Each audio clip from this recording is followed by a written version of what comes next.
कहानी है 1932 की और स्थान था पूना का यरवदा जेल। और वहाँ पर हुआ एक ऐसा समझौता जिसने भारतीय दलित समाज को एक नई पहचान और राजनीति में एक नया स्थान दिया। और उस एक्ट का नाम था जिसके तहत ये सब चीज़ें हुई, उसे हम जानते हैं पूना पैक्ट के नाम से। ये एक समझौता था जो दलितों के नेता डॉक्टर बी.आर. अम्बेडकर और महात्मा गांधी के बीच हुआ था। तो समझेंगे आज की इस एपिसोड में कि क्या थी पूना पैक्ट की पूरी कहानी, क्या थी उसकी पृष्ठभूमि और क्यों हुआ ये पूना पैक्ट। तो समझते हैं पूरा। तो अगर आप चैनल पे नए हैं तो चैनल को सब्सक्राइब कर लें, और अगर आपको वीडियो पसंद आती है तो लाइक का बटन जरूर दबा दें। तो समझते हैं पूरी कहानी।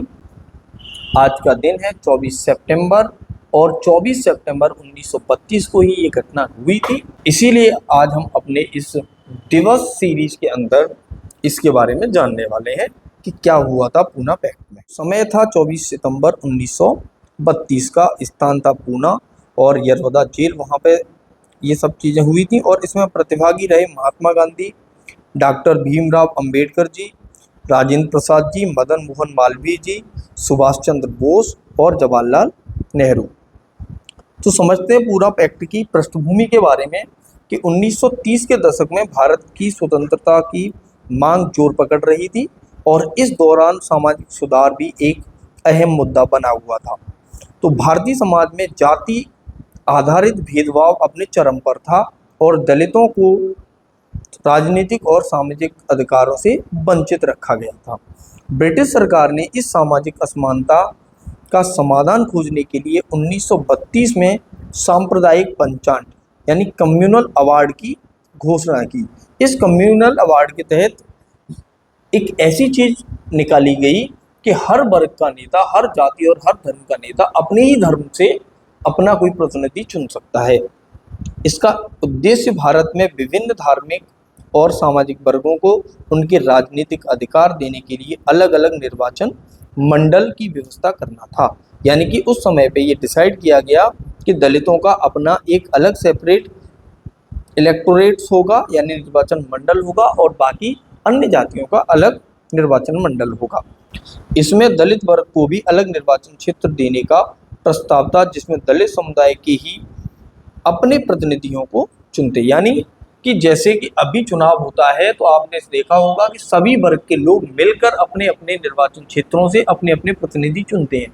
उस समय पे अंग्रेजों ने 1932 में ये व्यवस्था की कि हर एक वर्ग के लिए अलग निर्वाचन मंडल होगा, यानी कि जो दलित लोग हैं वो दलित वर्ग से ही अपना नेता चुनेंगे। बात करते हैं महात्मा गांधी के विरोध के बारे में कि गांधी जी इस चीज के विरोध में क्यों थे। तो महात्मा गांधी ने दलितों के लिए अलग निर्वाचन क्षेत्र की व्यवस्था का कड़ा विरोध किया। उनका मानना था कि इससे हिंदू समाज विभाजित हो जाएगा और दलित वर्ग हमेशा के लिए समाज से अलग थलग पड़ जाएगा। ये महात्मा गांधी जी की अपनी सोच थी कि अगर दलितों का नेता दलितों से ही चुना जाएगा तो फिर तो दलित समुदाय जैसा है वैसा ही रह जाएगा, उसमें कोई सुधार हो ही नहीं पाएगा। तो गांधी जी चाहते थे कि दलितों को हिंदू समाज के साथ ही समान अधिकार मिले और इस विभाजन से बचा जाए। ठीक है, गांधी जी एक दूरदर्शी व्यक्ति थे, उन्होंने पहले से ही ये सोच रखा था कि अगर ऐसा हुआ तो जो दलित हैं उन्हें और ज़्यादा परेशानियों का सामना करना पड़ेगा। तो उसके लिए गांधी जी का अनशन हुआ। इसके विरोध में गांधी जी ने पुणे की यरवदा जेल में अनशन यानी हड़ताल शुरू कर दी। उन्होंने कहा कि वह तब तक अनशन करेंगे जब तक यह प्रस्ताव वापस नहीं लिया जाता या कोई समझौता नहीं हो जाता। ठीक है, तो डॉक्टर अंबेडकर जी के दृष्टिकोण को समझते हैं कि उनका दृष्टिकोण क्या था इस पूरे के पूरे घटनाक्रम पर और इस पूरे निर्वाचन मंडल प्रक्रिया पर। दूसरी ओर डॉक्टर भीमराव अंबेडकर जो दलित समुदाय के प्रमुख नेता थे और उनके अधिकारों के लिए संघर्ष कर रहे थे, उन्होंने अलग निर्वाचन क्षेत्र के लिए समर्थन दे दिया। देखो, जो डॉक्टर बी.आर. अम्बेडकर थे उन्होंने समर्थन इसलिए दिया क्योंकि अब तक दलितों को ऐसा कोई अधिकार प्राप्त नहीं था, तो इतिहास में पहली बार दलितों को ये अधिकार मिल रहा था। तो डॉक्टर बी.आर. अम्बेडकर जी इस मौके को गंवाना नहीं चाहते थे, तो इसलिए वो इसके समर्थन में पूरी तरह खड़े हुए थे। अम्बेडकर का मानना था कि दलितों को उनके राजनीतिक अधिकार मिले और समाज में उनकी स्थिति को बेहतर बनाने के लिए उन्हें अपने प्रतिनिधियों को चुनने का अधिकार मिलना चाहिए। वह चाहते थे कि दलितों को राजनीतिक प्रतिनिधित्व के माध्यम से उनकी आवाज मिले और उनकी दशा सुधारी जा सके। तो वो भी अपनी जगह पे सही सोच रहे थे, कोई गलत सोच नहीं थी। अब बात आती है कि समझौते के लिए दबाव और बातचीत। तो समझौते के लिए क्या ऐसा हुआ जिससे कि अम्बेडकर जी पर दबाव बनाया गया? देखो, महात्मा गांधी के अनशन से पूरे देश में एक बड़ी हलचल मच गई। देखो, गांधी जी उस समय भारत की आज़ादी की, भारत की स्वतंत्रता संग्राम की एक प्रमुख आवाज हुआ करते थे, और महात्मा गांधी जी अगर अनशन पे जाएंगे तो पूरा देश अम्बेडकर जी के खिलाफ हो जाएगा, ऐसा अम्बेडकर जी को लगा। और उन्होंने देखा कि भारत में जितने भी लोग हैं, भारतवासी हैं, जो भी भारत में रहने वाले नागरिक हैं, वो सब हताहत हैं गांधी जी के अनशन की वजह से। गांधी जी ने जो अनशन किया था वो आमरण अनशन पर बैठ गए थे कि मैं तब तक जल और अन्न नहीं खाऊंगा, तब तक इस पर कोई भी समझौता नहीं हो जाता। गांधी जी के स्वास्थ्य को लेकर भी देश भर में चिंता थी, और इसे देखते हुए कई राजनीतिक और सामाजिक नेताओं ने इस मुद्दे को सुलझाने के लिए प्रयास किए। राजेंद्र प्रसाद, मदन मोहन मालवीय, सुभाष चंद्र बोस, जवाहरलाल नेहरू और अन्य बड़े नेताओं ने डॉक्टर अंबेडकर जी और गांधी के बीच एक समझौते के लिए बातचीत की। यानी कि ये वो लोग थे जिन्होंने अंबेडकर जी को भी समझाया, उधर गांधी जी को भी समझाया, और दोनों को समझाकर बातचीत करना इन्होंने प्रारंभ किया, और अंततः दोनों पक्षों के बीच समझौता हुआ, जिसे पूना पैक्ट के नाम से जाना जाता है। पूना पैक्ट के प्रमुख प्रावधान क्या थे, समझते हैं। पूना पैक्ट के तहत निम्नलिखित महत्वपूर्ण प्रावधान किए गए। सबसे पहली चीज, आरक्षित सीटों की व्यवस्था। अलग निर्वाचन क्षेत्र के बजाय दलित वर्ग के लिए प्रांतीय विधानसभाओं में आरक्षित सीटें तय की गईं। यानी कि अलग निर्वाचन मंडल बनाओ, उससे बेहतर है कुछ सीटें रिजर्व कर दी जाए, जिससे दलितों को भी अपना नेता चुनने का अधिकार मिले और दलित वर्ग भी आगे बढ़ सके। आरक्षित सीटों की संख्या 71 से बढ़ाकर 147 कर दी गई। इस व्यवस्था के तहत दलितों को सामान्य निर्वाचन मंडल में ही वोट देने का अधिकार मिला, लेकिन उनके लिए कुछ सीटें आरक्षित की गई ताकि वे अपने राजनीतिक प्रतिनिधि को चुन सकें। संयुक्त निर्वाचन मंडल। दूसरी चीज इसमें आती है कि दलित समुदाय को बाकी हिंदू समाज के साथ संयुक्त निर्वाचन मंडल में वोट देना था। इसका मतलब यह था कि सभी हिंदू समुदाय एक साथ वोट देंगे, लेकिन दलितों के लिए विशेष सीटें आरक्षित होंगी। अब बात करते हैं पूना पैक्ट के परिणामों के बारे में। तो दलित वर्ग को भारतीय प्रांतीय विधानसभाओं और केंद्रीय विधानमंडल में आरक्षित सीटों के माध्यम से उचित राजनीतिक प्रतिनिधित्व मिला। यह एक महत्वपूर्ण कदम था जो दलित वर्ग की सामाजिक और राजनीतिक सशक्तिकरण की दिशा में उठाया गया था।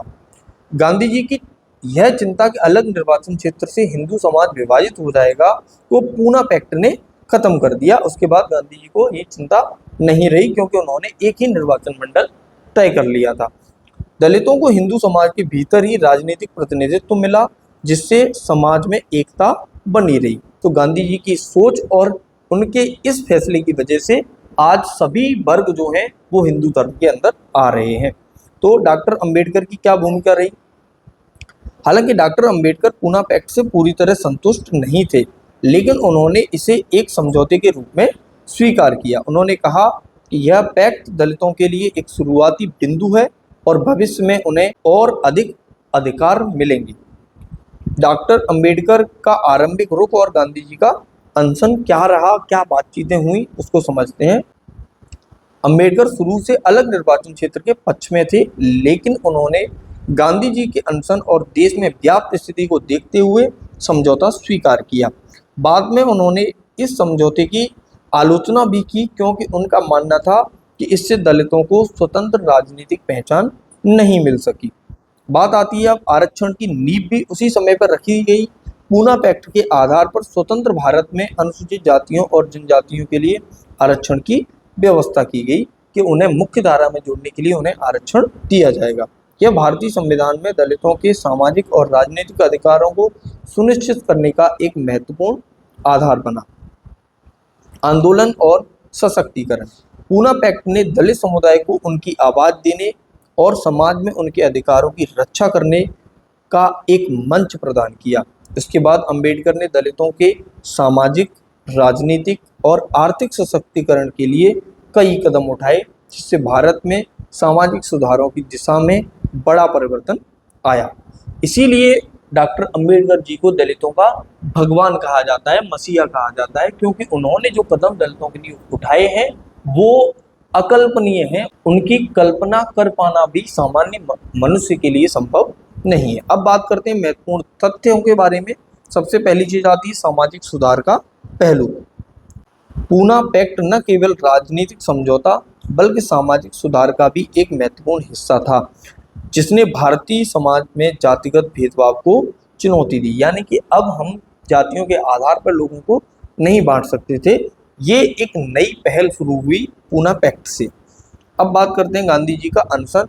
गांधी जी के इस अनशन ने न केवल भारतीय नेताओं पर बल्कि ब्रिटिश सरकार पर भी जबरदस्त दबाव डाला और इसे समाप्त करने के लिए समझौते की दिशा में बातचीत तेज हो गई। इसी वजह से बातचीत हो पाई। अगर गांधी जी अनशन पर नहीं बैठते तो शायद ये बात नहीं होती। अस्पृश्यता के खिलाफ लड़ाई। अस्पृश्यता का मतलब हो गया छुआछूत जो बोलते हैं, ठीक है। उस समय छुआछूत चलती थी और जब भी कोई दलित किसी सामान्य वर्ग के व्यक्ति को छू लेता था तो वो ये मानता था कि इसने मुझे मैला कर दिया है।